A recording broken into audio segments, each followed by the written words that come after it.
feel like the whole stipulation with lifeguards is they're always getting macked on by like everyone. Is that accurate? It's pretty good. Just the initial impact of like landing on your head or clapping your ear like that. That's been the reason for many of the deaths that we have from pipeline to the outer reefs, is bursting their eardrum, not knowing where they are, and swimming down instead of up and never making it to the surface. What? I didn't know that. So because their equilibrium is all messed up because of a burst eardrum, they're now swimming the wrong direction, and that's what's causing a lot of those deaths? Wow.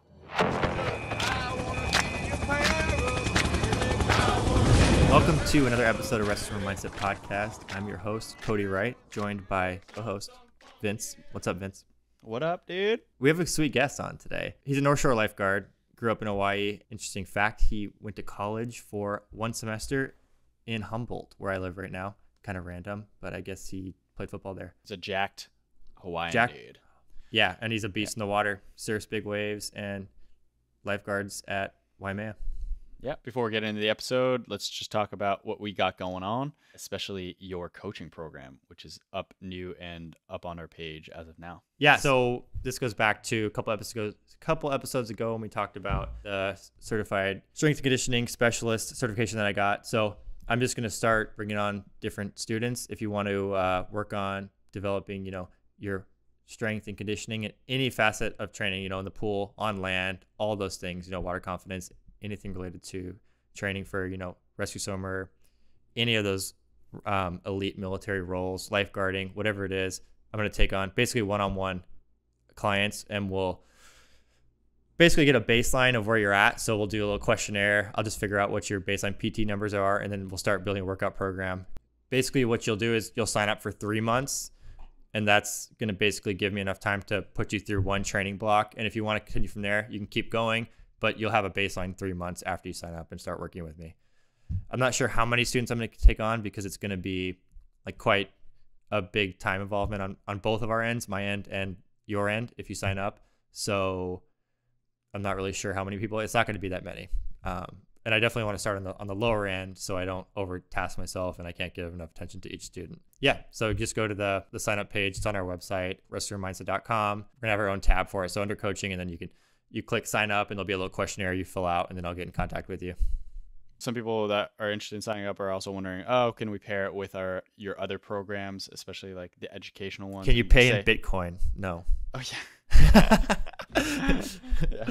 No, continue. Only Uni, what is it, Uniswap? Yeah, we only accept ETH. Yeah. Just give me the cheap.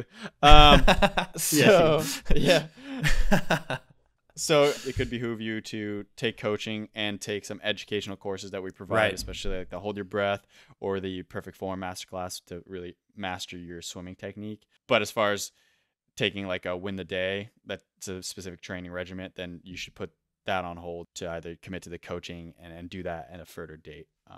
So yeah, further.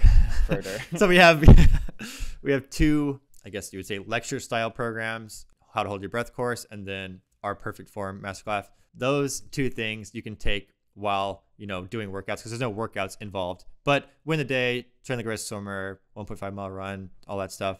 Obviously, you're not going to be able to do that and my program, because it wouldn't really make sense. You're just going to want to do what I program for you. So basically, everything Vince just said, that's it. That's the deal.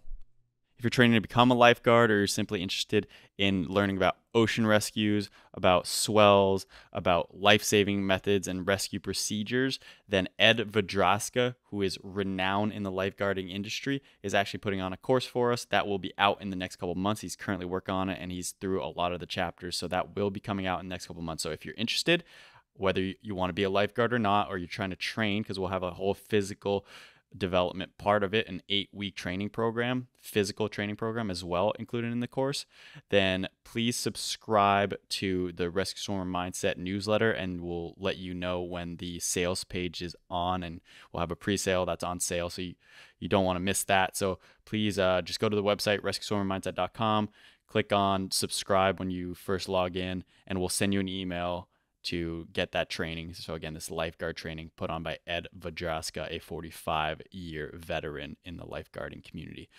If you're curious about the mental health veteran film that I filmed, directed, had a whole team. We've been working on it for a year now. If you're curious to just at least watch the trailer, or you're interested to support the veteran community, please go to the link below and go check it out. You'll have access to the film once it's complete. We can send you a poster.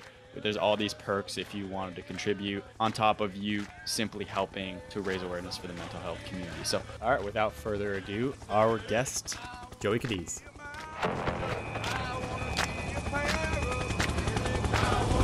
All right, so Chasing Mavericks, legit, not legit? Legit. Surf footage was pretty good. Was it maybe just like good drone shots? I would say more contemporary style technology for being able to film and get that footage. Those red cameras that they use now are shooting in like 4K. So the definition that you see is, you can kind of feel that a little bit more. Some of the Jaws movies that they have out lately, they probably haven't reached like major box office type things, but Jaws is so, you can't deny the power of that wave. Yeah. Especially when you see a tiny little person just dropping down that thing. So Yeah. Man, Chasing Mavericks. Is that legitimate training when he's doing like the whole breath count with like the fingers? I thought that was really cool. Yeah, to a certain extent. Yeah. I mean, that's one of the techniques I'd say that we use underwater, of just counting out, at least in your mind, to calm yourself down, to focus on something else rather than the beat down. Yeah. What are you doing? You're counting what? Like, If you had counted the intervals between the waves, so maybe it's a 20-second interval. If you're down there for 18, 19 seconds, you're probably going to have to expect another wave to be rolling over your head and expect to be down there for another 20 seconds. So that's when they have like the 2-wave hold down, or even a 3-wave hold down. You try to get up as quickly as you can, but sometimes it's inevitable at certain depths, especially like a place like Mavericks or some of our outer reefs here in Hawaii, where it's really deep water and you get pushed down so deep that you're disoriented, and there's so much turbulence that you got to start counting. You got to find yourself in that happy place to be able to prepare for the next one that's rolling over your head. how deep do you get pushed down on, say, something like Jaws or Mavericks? Well, I've never been to Jaws yet, but some of our comparable outer reefs on the North Shore out here, easy 30, 40 feet deep.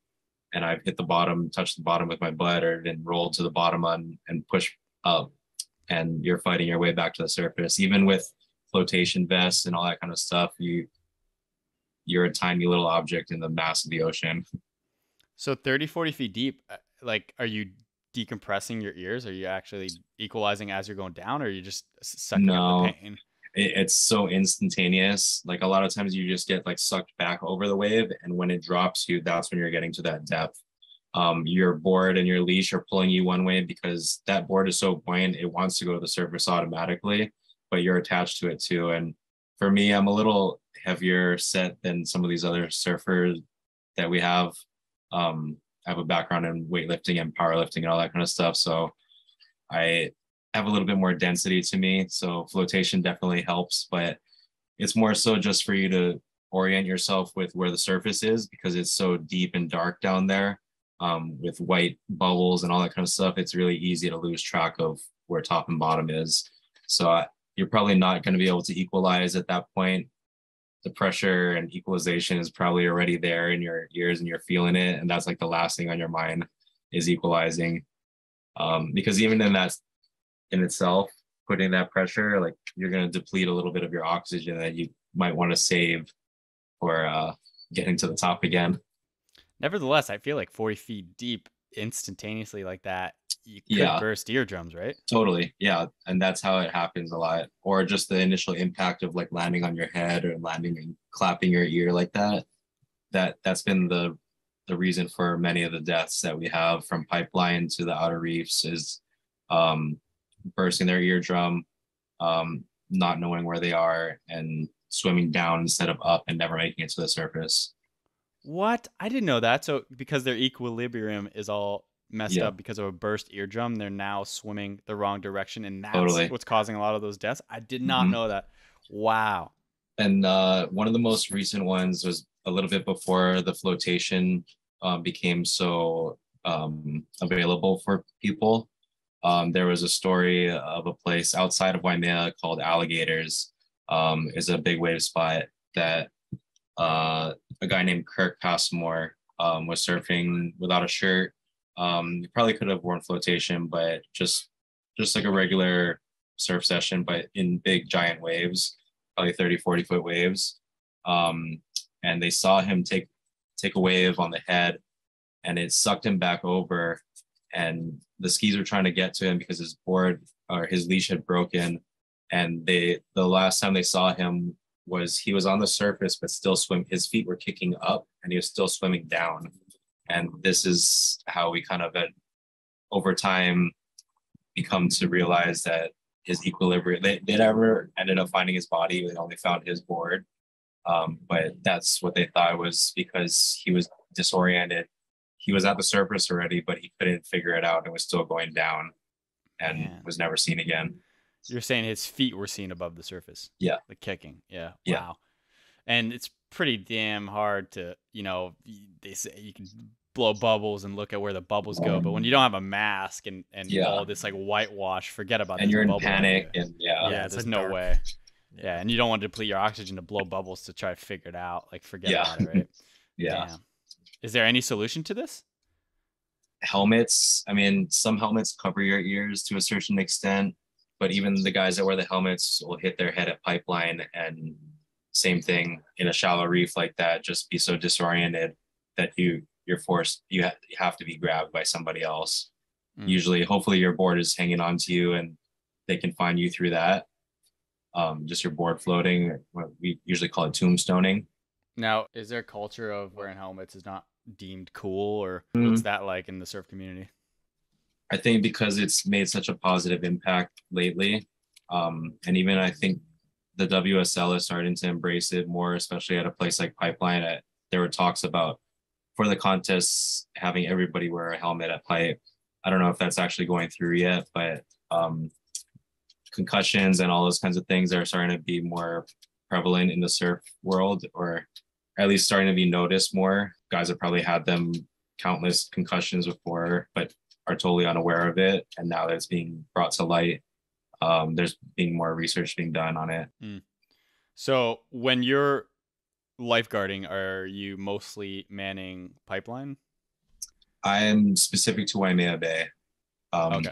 When I first came up to the North Shore, when you're lower in seniority, you move around a lot. You kind of just fill in locations that if guys calling sick or whatever that is. So that could be from 𝐒𝐤𝐢𝐬𝐷 all the way to Sunset with Pipeline and all those places in between.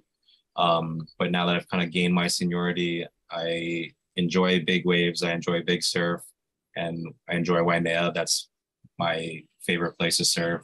And I plan to surf in the eddy one day.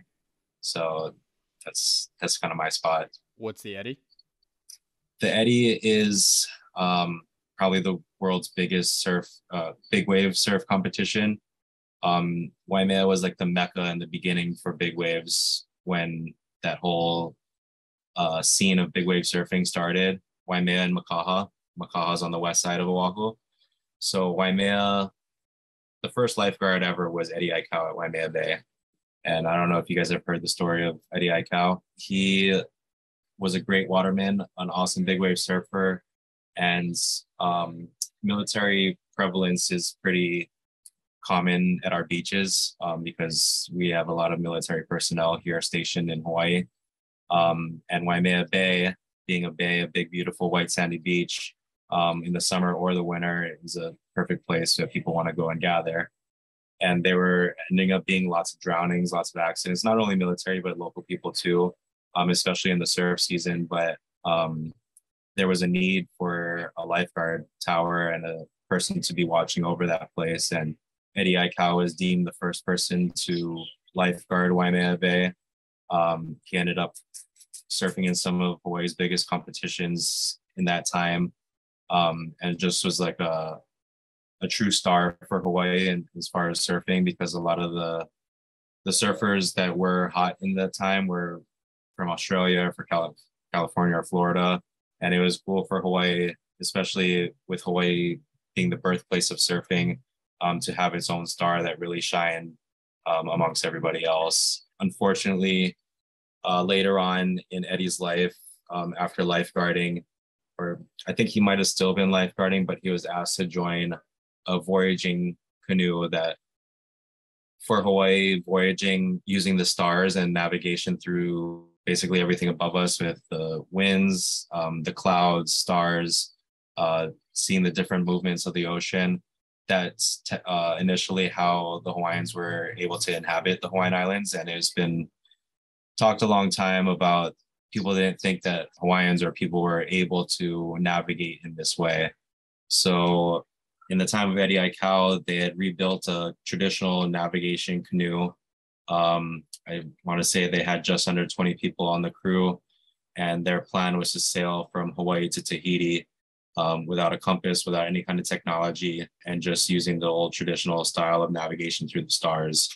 And Eddie was on that voyage canoe. They sailed off from Kauai on the initial voyage. They had a date planned, and they kind of were forced to stick with it because it was such a big thing in the media and the newspapers and everything. But when that day came, it ended up being kind of like a stormy, rainy, squally day. And they're like, screw it, we're going to go for it anyways. Like, everybody's here, we're going to do the send off and we'll go from here and hopefully just punch right through it. And once the islands were just a little out of sight, a huge storm flipped them in the night. All the crew members were able to hang on. Nobody died initially, but their boat had overturned, and nobody knew where they were. Nobody knew anything that had happened. And for an entire day, they just sat in the water, trying to figure out what they were going to do and pray. And Eddie, being a lifeguard, being a lifesaver, he also had his board strapped to the side of the canoe.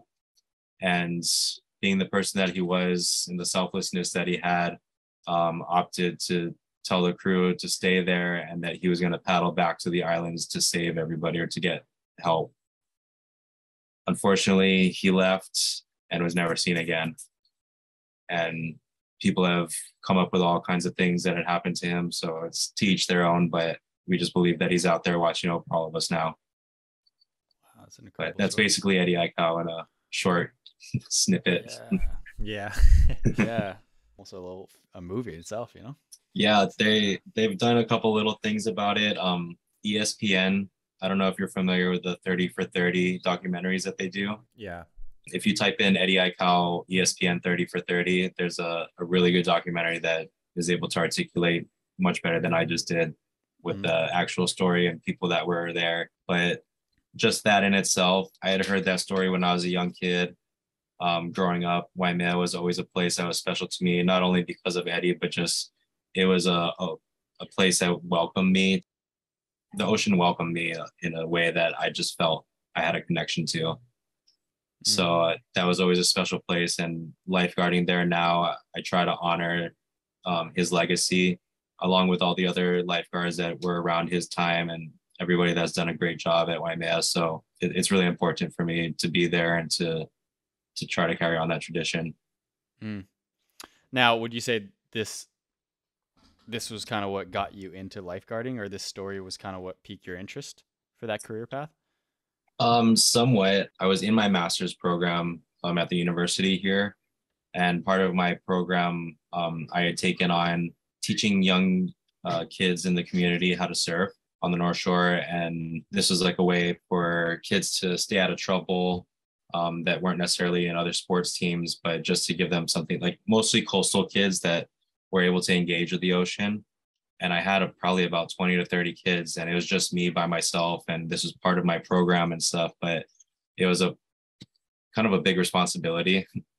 And I knew I was confident in the water and everything, but to be pushing one kid here and scrambling back to the next 20 kids over here and just going back and forth, I felt like I should probably get some sort of lifeguarding training beyond just my own safety that I know. So I tried out, made it into the recruit class, did really well in the recruit class, and never looked back after. It wasn't really my intention. I just kind of wanted to get the certifications and continue back with the kids. And eventually I did, and it would balance both. But doing this job and doing it well, it means a lot to me. And I think as of right now, I'm doing it to the best of my abilities, and we're really saving people out there. So it wasn't really intent to be a lifeguard in that capacity, but I couldn't be happier right now. Yeah. Is that selection process a challenge though in that recruiting phase, or a lot of people wash out Yeah. and make it? Or Typically every recruit class we have about 15 to 20 recruits, but that comes from applicants of about 100 to 200 people that are trying out at a time. So there's a pretty detailed process of background checks, interviews, referrals, and all those kinds of things that will help you to make that 20 list or top 15. And then in the recruit class, it's 2 weeks in the classroom. So you got to be studying every night, detailed work in the book that we have. It's the USLA lifeguarding book that everybody has. But the physical part that we have in Hawaii, our physical tests are a little bit more demanding than the other ones around the world. Our times that we have for some of our tests are a little bit shorter. So I'd say that on top of the schooling makes it a little bit tougher for some people, especially some kids that are just coming out of high school and don't have the maturity yet to be able to kind of balance both those things. So we do sometimes lose guys in the recruit class because if it's like 3 strikes and you're out kind of thing, and we can't allow guys to be slipping and passing by. What's for the test, like what's the baseline test that you said, they're like the times are a little shorter? What are the like the benchmarks that you guys have? So our 1,000-meter run, 1,000-meter swim needs to be done under 25 minutes.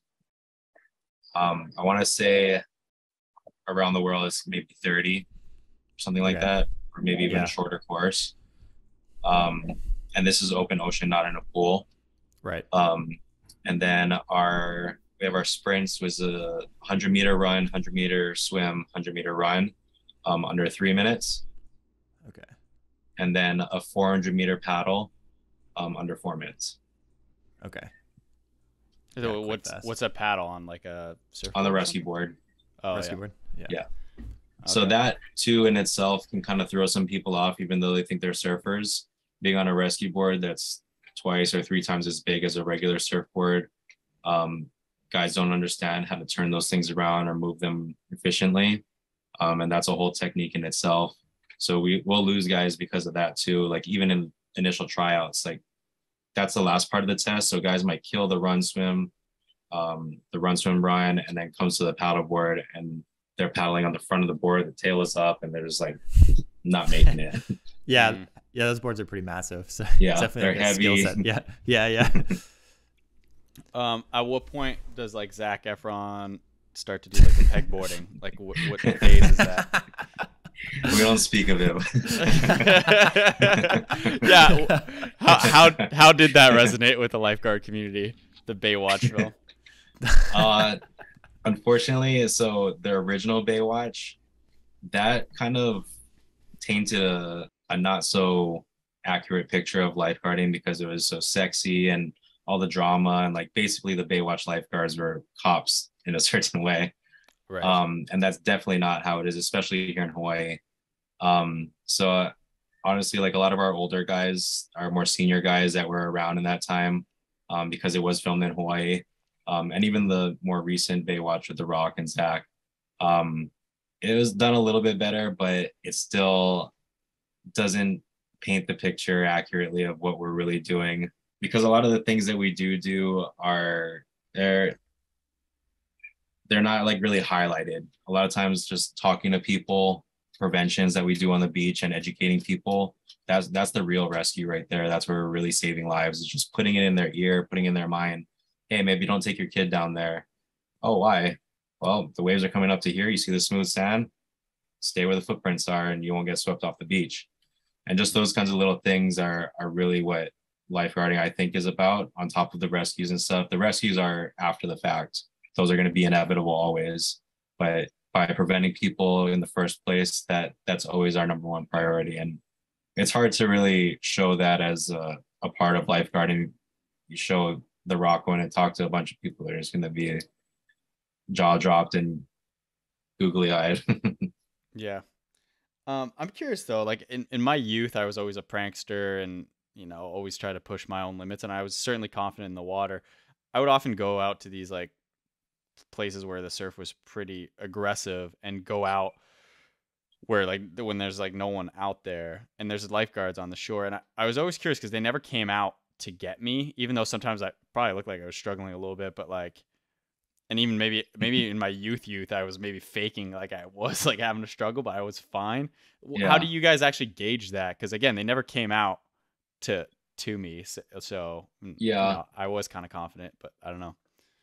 We do get a lot of beach patrons sometimes coming up to the tower and being like, "Hey, do you see this guy?" And if we don't see any immediate danger, if maybe they're somewhere like they're far out, but they're not in any surf, they're not in a current or anything, and maybe just kind of cruising, because there are times we'll go paddle out to people and they're just like, "Hey, leave me alone, I'm fine. I just wanted to be out here." Yeah. So Yeah. there, for me personally, I like to just look for certain signs of distress. I watch people stroke a lot to see what their swim stroke is like and how high their head is above water, and just it just shows how comfortable they are. But binoculars are essential tools for us that really help us to get a really good gauge on what somebody's facial expressions and things look like if they really are in distress. This is just a curiosity question of, say you're not in a lifeguarded beach or area and you see somebody in distress. Maybe you do have access to some kind of flotation, maybe you got a cooler, but what's the move for somebody like that? Say you're the person there, you're a decent swimmer, right? This is just a regular person here and somebody's out there clearly in distress. What would you advise somebody like that to do? Surf or no surf? Some surf, yeah. Well, me personally, I always have, I mean, being a lifeguard, I have my own personal fins and tubes and everything in my car. I just keep it because I'm driving past the coastline all day. I've actually done it before where I've seen somebody in distress, got on the phone or gave my phone to somebody else on the beach and told them to call 911 or call my captain, to let them know that we need resources, and I'll start getting out there already myself.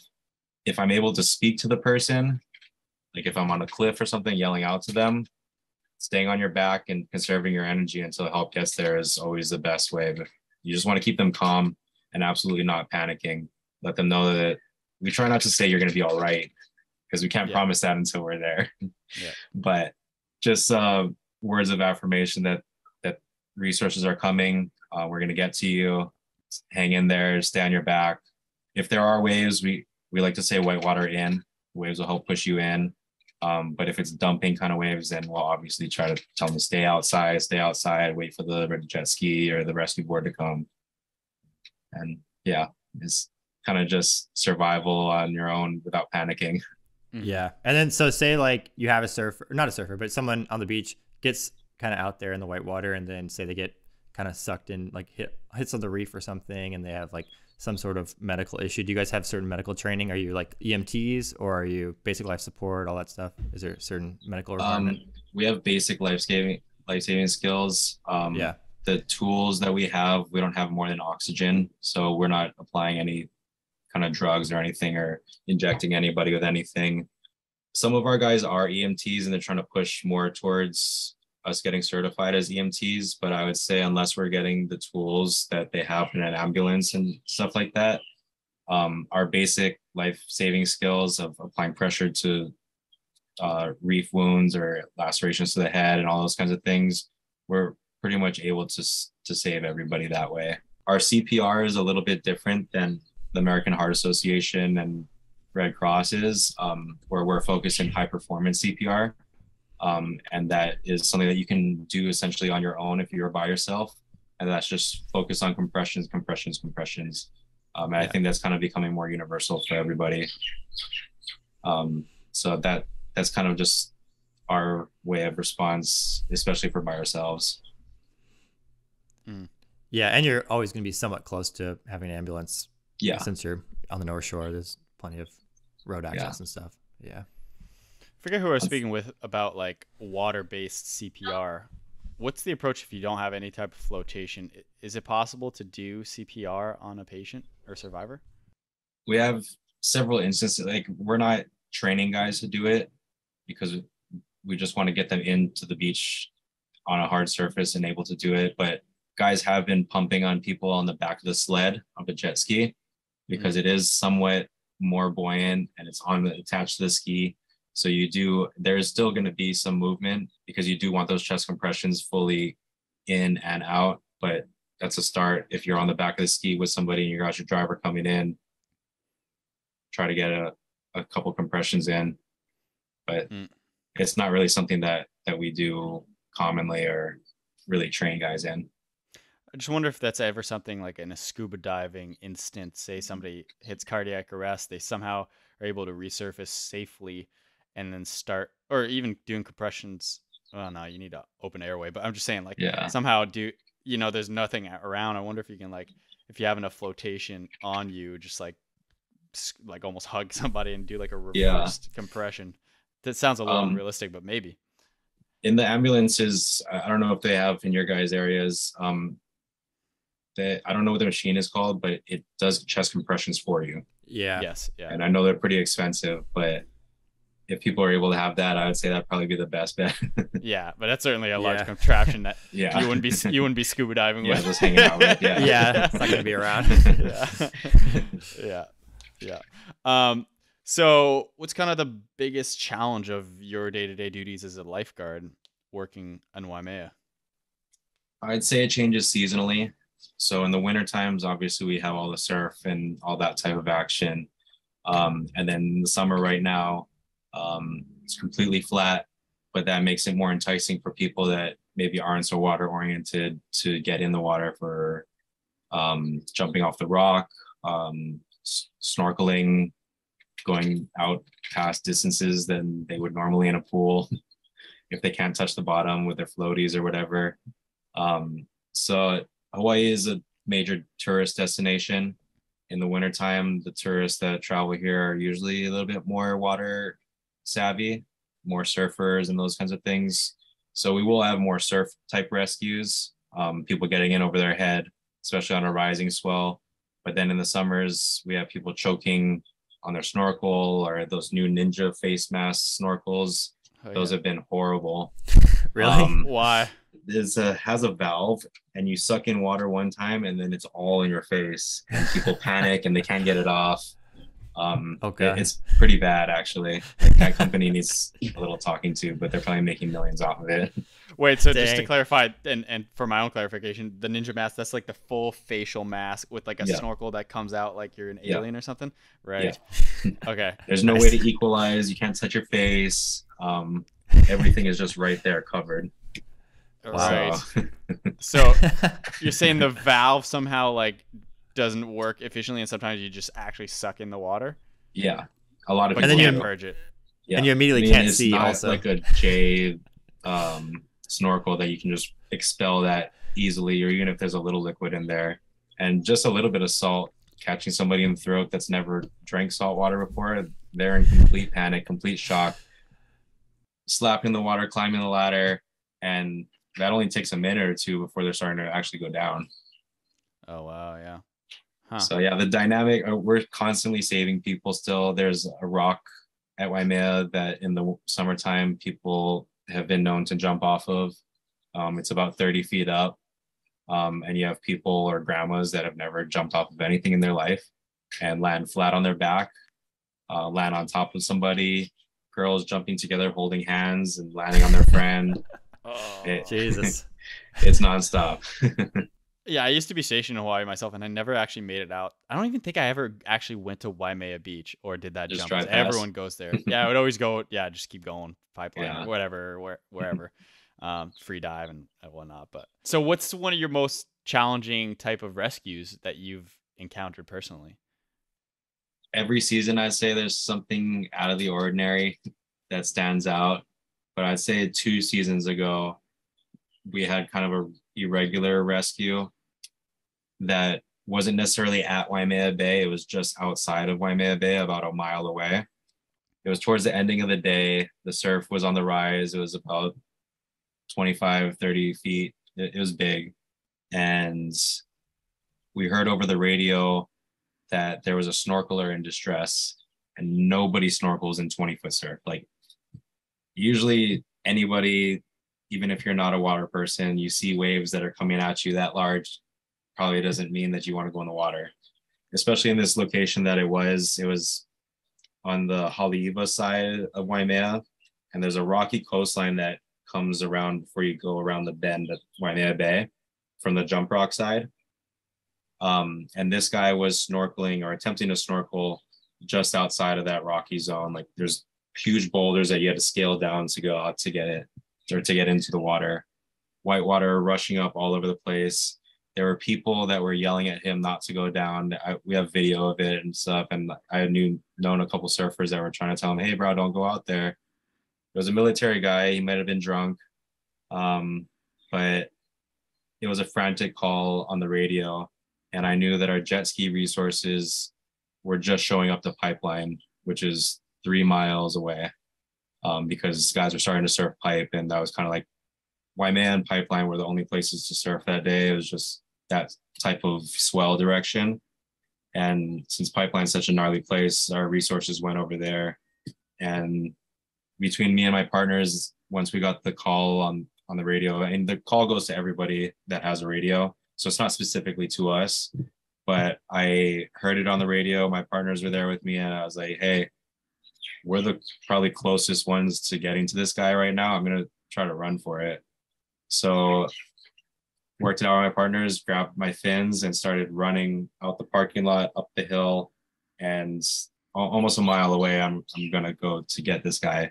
I heard on the radio that our jet ski was on its way from Pipeline, but I kind of thought I might be able to beat him before he gets there.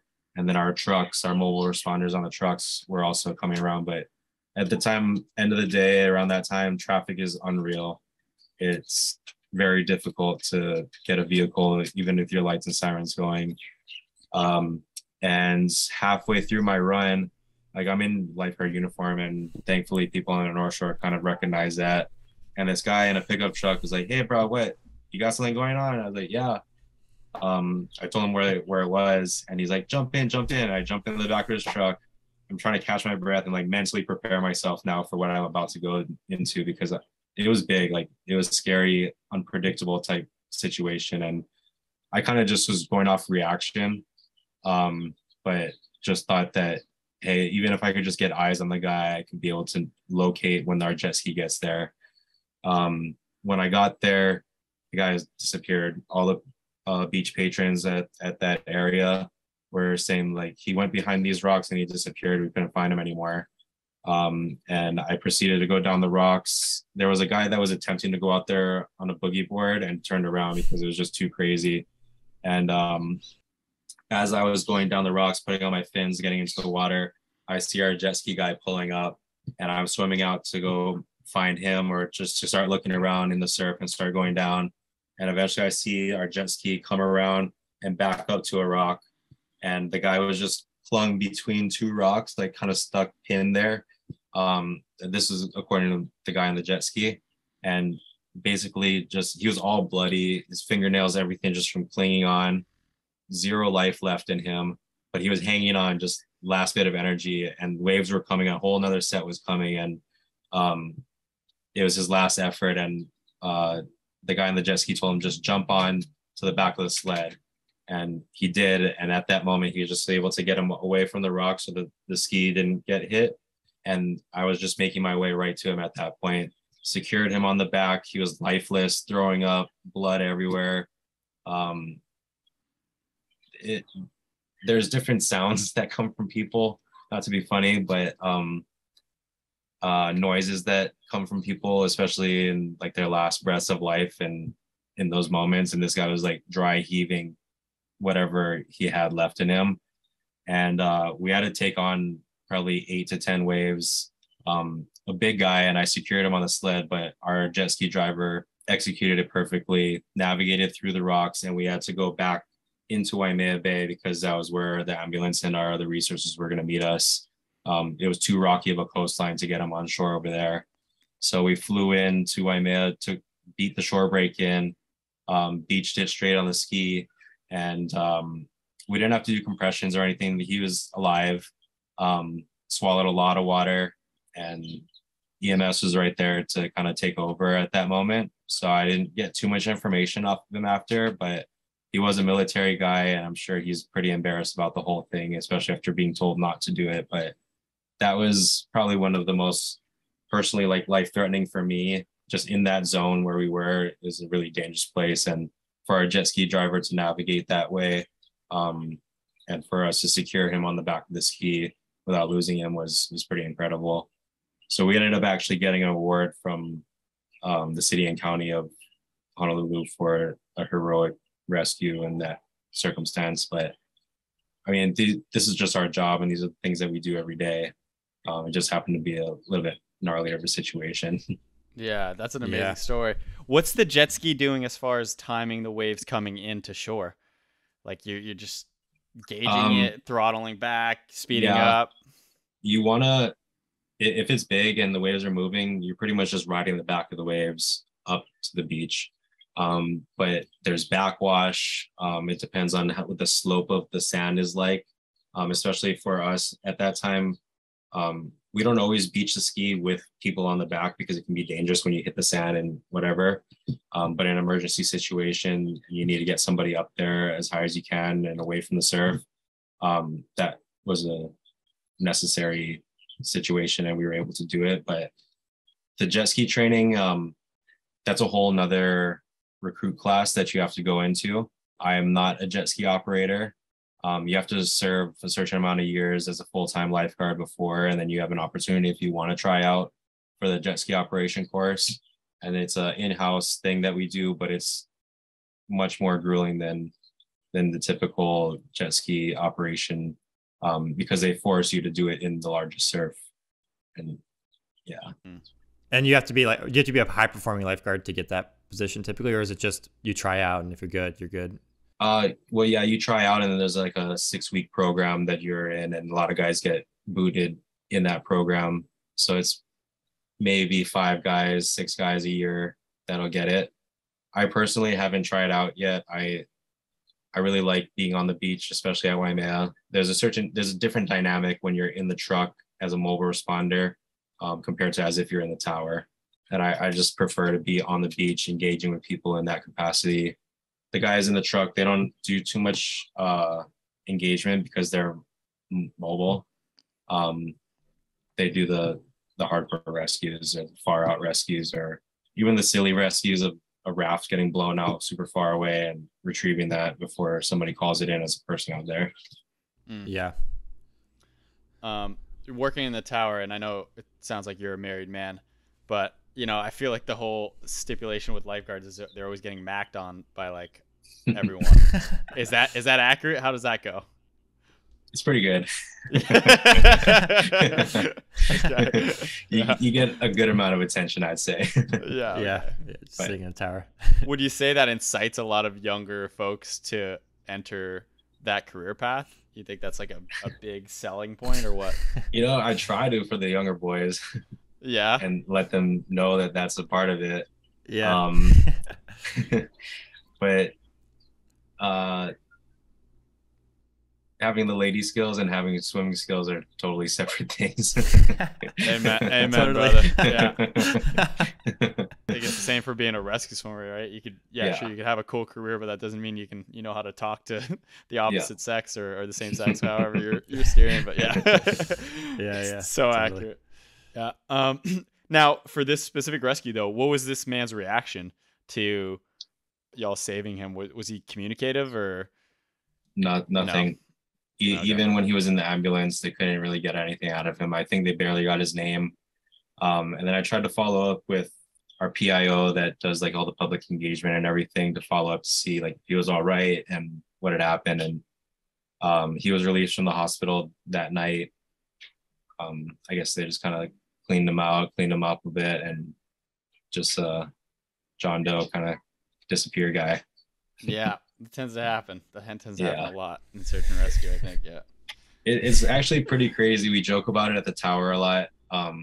You save somebody a lot of times and they will ignore you after. Like you drive by on the ATV on the beach after, and they're just like, I know they're embarrassed and stuff, but Interesting. I would think kind of the opposite, like, hey, thank you, like you saved my life. But Yeah. a lot of times they'll just like, even walking up the beach after, like they won't even look at the tower, acknowledge anything had happened.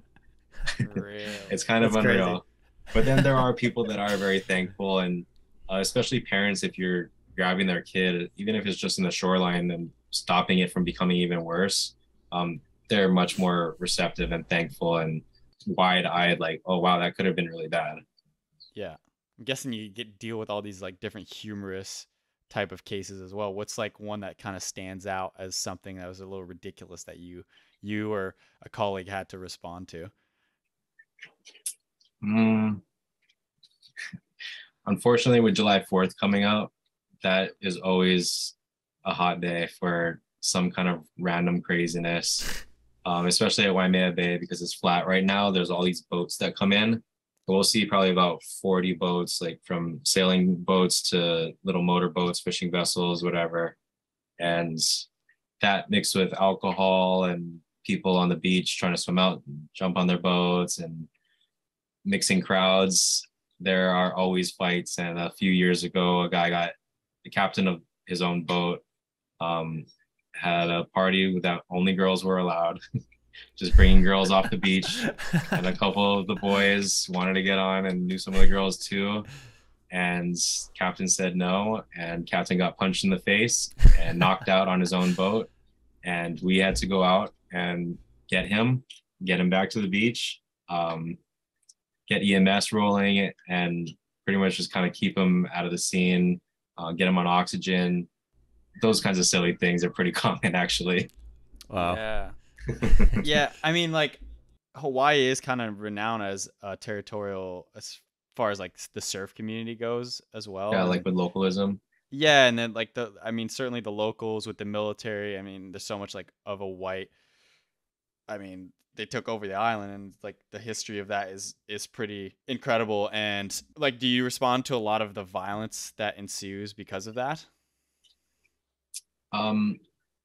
Honestly, like in the surf lineup, there's a decent amount of respect. There are a lot of new people constantly, especially at Waimea, because people from all around the world want to come and try this wave, even if it's beyond their abilities.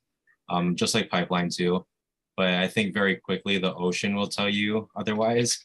And if not the ocean, then somebody will say something to you. But it's not usually going to be violent unless you're like completely dropping in on somebody, putting them in a dangerous situation and risking their life. For the most part, it'll just be like a harsh talking to in the water.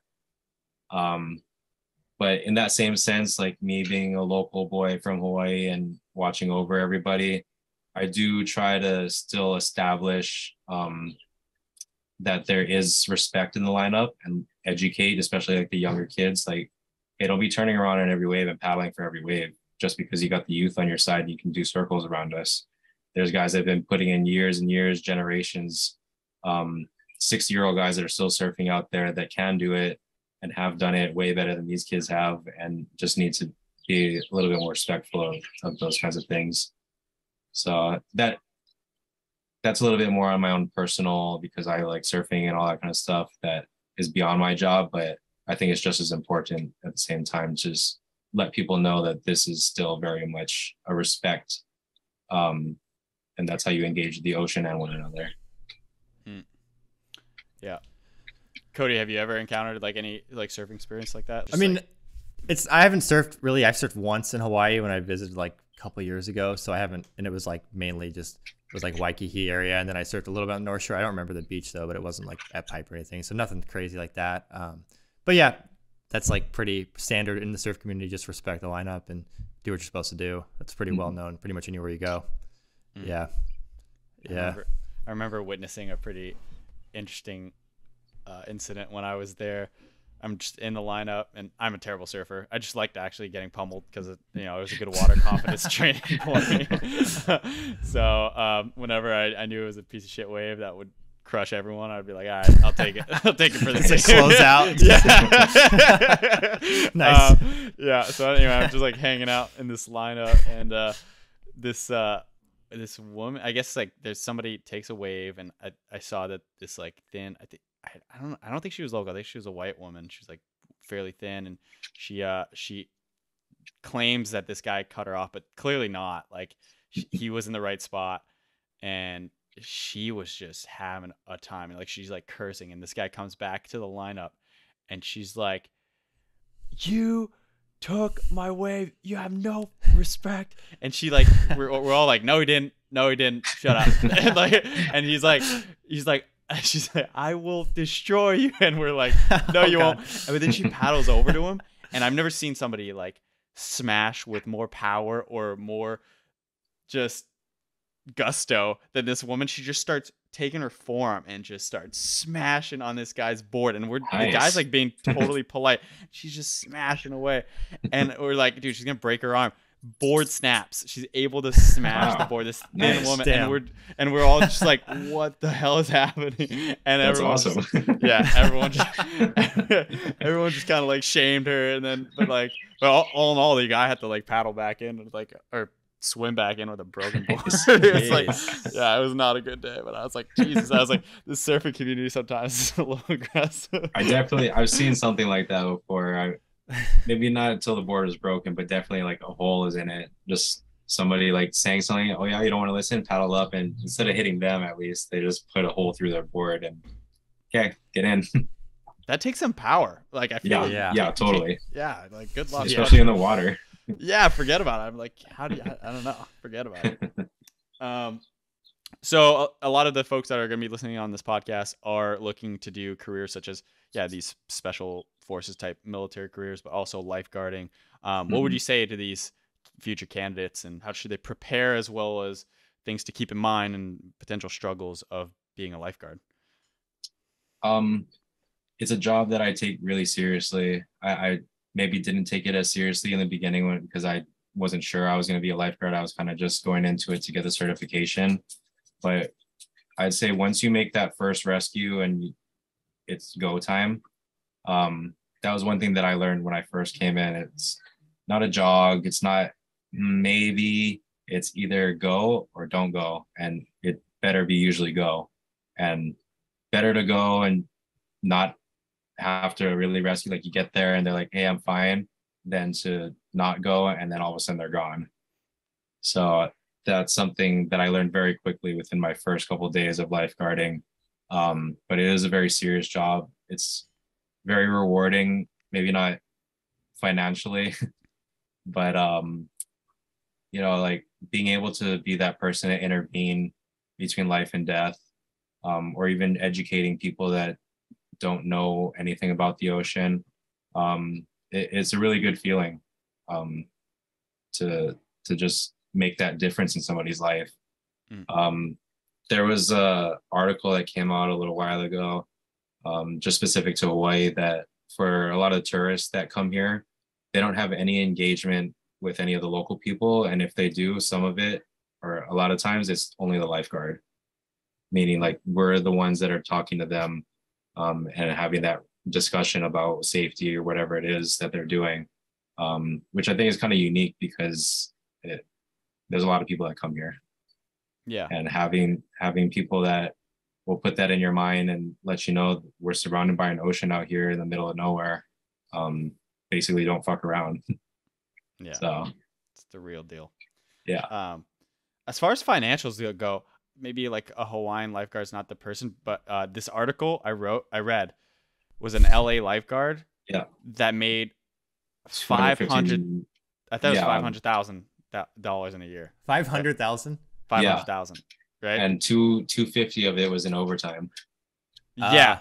And like over 98 lifeguards in that California region made over 250. Mm-hmm. Some loophole maybe. Yeah, that's crazy. Just working overtime. I think it was partly with a COVID grant or something, or like some kind of Biden put in something, right? That specific lifeguard, he was a chief, and he also had I think he had been a chief of fire. And in that time period, there were a bunch of fires going on in California, and he was the incident commander for both sides. So that's how he accumulated all that overtime, because they needed more personnel. So that was kind of a lucky him kind of thing. Yeah. But in general, California lifeguards do make way more than we do. there are certain things that California lifeguards do have that we don't. Like, I believe they're allowed to give tickets and citations, and some even carry a gun, maybe. Yeah, so there's accurate? like Cal State lifeguards, they have like different types of like seasonal and then full time. And then there's also like peace officers. So they send some of their lifeguards to this, like to basically a cop academy. They become cops and they can like police people on the state park. So they're lifeguards and they're cops. Exactly. So that is true. Yeah. Not all of them, but some of them. Yeah. Yeah. In Hawaii, we're just limited to just being, I mean, not limited, but we are just straight water rescue personnel, I guess. Yeah. Super pure. Yeah. That's cool. Just a question that also popped in my mind when you were talking about that rescue and going out to that guy, you were talking about fins. What kind of fins do you guys usually employ? Is that body surfing / like boogie boards fins? Yeah. Okay. No dive fins or anything like that. Those are too big and not maneuverable in the surf, especially in big surf. And you rip one of those off and that'll suck. Yeah, I was gonna say even the body surfing fins, like there's a decent likelihood that they're gonna rip off in a big surge, like a big swell or something. So you pretty much you train both ways just in case you lose your fins. Yeah, I swim every day. I love it. Like Waimea is like a perfect swimming pool for me. It's 500 meters across. So we do laps, we go swim to other beaches, especially in the summer, but training without fins is a constant for us. We do have fin tethers and things that you can add to your fins, but that can also take more time to put on, especially if you're in an emergency situation. And it's also not guaranteed to stay on if you're about to get smoked by a 10-foot shore break wave. Right. Now, as far as like buddy towing, like, do you guys buddy tow or do you usually employ your buoy on a tether for towing? That's what you guys do? So you never do a buddy tow type situation like we usually not. We'll always have our tube with us. Like when we're walking and patrolling the beach, we'll always have fins in hand and a tube in hand. Okay. And that's how we patrol the beach. Like, if we're on the ATV, the ATV has tubes strapped to it and your fins are usually hanging off the side of the handlebars. So we're always ready to go, at least with minimal equipment like that. If we need the rescue board, we'll go back and get it. But it depends on what beach you're at. If it's rescues that are more far out, you'll be more likely to use a rescue board. Also, if there's surf, you'll be taking the rescue board, your fins, and your tube. Cool. Rescue board, get out there. You might get smoked. If you do, you got your tube, and at least you can hold on to the patient and swim in from there. But that's also pretty common. What stroke do you employ when you're towing with the tube? If we're away from the shore break and we're far, like we got to cover some distance before we actually get closer to the beach, we have them strapped into the tube. If they're full conscious and able to just hang on to the tube, they're on their back, kicking back with us, and we're freestyle, head down, hammering right in. Once we get closer to waves or shore break, we're bringing that tether in, holding them at the back of the tube close. If we got to go under waves, we're cross-chesting them and going and dipping under. But basically, we're keeping them really close to us as we make our way through the shoreline, all the way up the beach. You say you strap them to the tube? Yeah, so our tubes have clips at the back, and the clips can attach onto that that leash or that rope that's on there. So for somebody that's bigger, it'll move. They can kind of like, it'll be around them. But there's also a little ring hole that if they're tiny, we'll just clip it right on there. And that's basically the amount of tube that they have, kind of. But at that point, the tube is secured to their chest because you're sitting there on their back. It's secured on top of them, and then their head. They're holding it like this, and they're on their back. Okay. Like a bear hug on their back. Yeah. Got it. Cool. Yeah. Very cool. Yeah, and I guess last question, unless you got anything, Cody, but what kind of character traits would you say make for successful lifeguards versus like maybe some character traits to avoid or try to evolve, if you're going that career path? There's a lot of athletes that we have, or a lot of athletes that try out, and people that are really in shape and all that kind of stuff. And that's great. That's one thing. But being able to interact with people, like I had said about the preventions and stuff before, that's a whole nother thing. And it's kind of an art, I'd say, because you're not going to deal with nice people. You tell somebody, hey, don't go in the water, and they're like, I came from Colorado. I waited 10 years for this trip. I'm going in the water. People feel very entitled to taking a trip and just following through in what they want to do. There could be 10-foot shore break and the water is crashing over the rocks, and they still think that they're going to go and jump off the rock. And you got to be able to kind of navigate that nicely, because we are professionals and do represent the city and county of Honolulu. So you're not going to be snapping at them, calling them out, and asking them to fight. And that, unfortunately, might be some people's first reaction when somebody says, oh yeah, I'm doing that anyways. So Yeah. having some people skills and being able to talk probably will do you really well. Swimming, like guys that work out and everything, that's great, but swimming is a whole another thing. That is an art in itself. Keeping yourself calm, because you're not only dealing with yourself, but you're dealing with another person. So sometimes we also get a lot of professional surfers that maybe after their career or whatever, they're like, hey, I'm a good waterman, I'm going to be a lifeguard. And it's great that you can handle yourself in the ocean, but it's another thing to handle somebody else. Yeah. Do you do any pool work also? Like, are you in the pool at all, or just mostly beach swim and ocean swimming and stuff? When I can, I honestly hate chlorine, especially because I have access to the ocean. Yeah. But are you familiar with the Underwater Torpedo League? Yeah, totally. Yeah. Yeah. So those guys have come out quite a few times, and that workout in itself, I think, is one of the best all-around underwater training that you could do. Yeah. And that's, if I do pool work, it'll be something like that, those types of workouts. Nice. Cool. Yeah. Yeah. For anybody that doesn't know, it's basically football underwater with a torpedo-y little, like a sinky toy, and you can pass it, but you have to be underwater the whole time. You're like, if you're reserve, you can't hold on to it if you're taking a breath, and you can pass it and whatever. But there's a little goal at the bottom, and then it's pretty feisty. It's pretty feisty. It's underwater jujitsu, grappling. It's tough. Yeah. Yeah. We had a guy, we played that in Detroit like years ago, and one of the guys broke his nose playing. Like, it's pretty common to see like serious injuries. I had a black eye. I mean, just from your goggles getting hit in the face and the goggle to your eye, like, It's gnarly. Yeah. Yeah, it's good stuff. Yeah. Are you allowed to put the torpedo in your pants and just swim? I haven't thought of that. Might not be the move. They are actually trying to work on getting into the Olympics, so it is a growing sport, and I think it's getting a lot of attention, especially from the MMA crowd, because any type of apnea training where you're moving, especially if it's underwater like that, your cardio is going to go way up. Yeah. You're saying what, the MMA crowd is interested in this sport?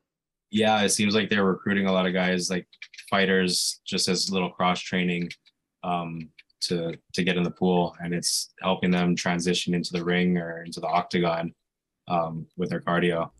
Right. Yeah. That makes sense. Yeah, and it's certainly like helps with like the whole comfort and not being able to breathe thing, and like maybe if you're getting choked out, you can be a little more calm, cool, and collect. You got a few more seconds. That makes a lot of sense. Yeah. Yeah. It's pretty easy to panic pretty quickly. You're like, get off of me! Like, I don't want the torpedo anymore. I just want to breathe. Yeah, just drop it. Yeah. Awesome, Joey. Yeah, thanks so much for the chat. Right on, guys. Thank you. And if they want to connect with you or link up with you, how do they find you? Joey Aloha on Instagram. I don't have Facebook, but I'm pretty active on Instagram, or just come to Waimea Bay and say hi. Sick. Nice. We'll link it in the little show notes down below. So you can okay. Yeah, appreciate it. Right on, guys. It's nice to meet you.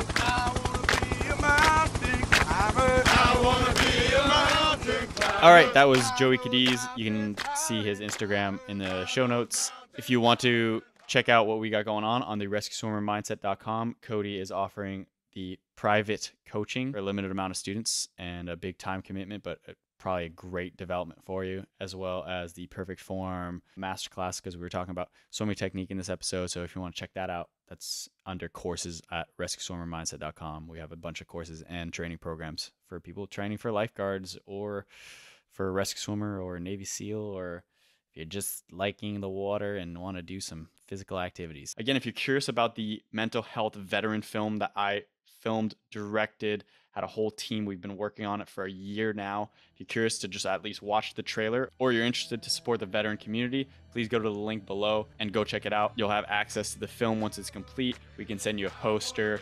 There's all these perks if you wanted to contribute, on top of you simply helping to raise awareness for the mental health community. So again, thank you so much for our guests. Links are below. Coming up on the Rescue Swimmer Mindset podcast, a lot of lifeguards.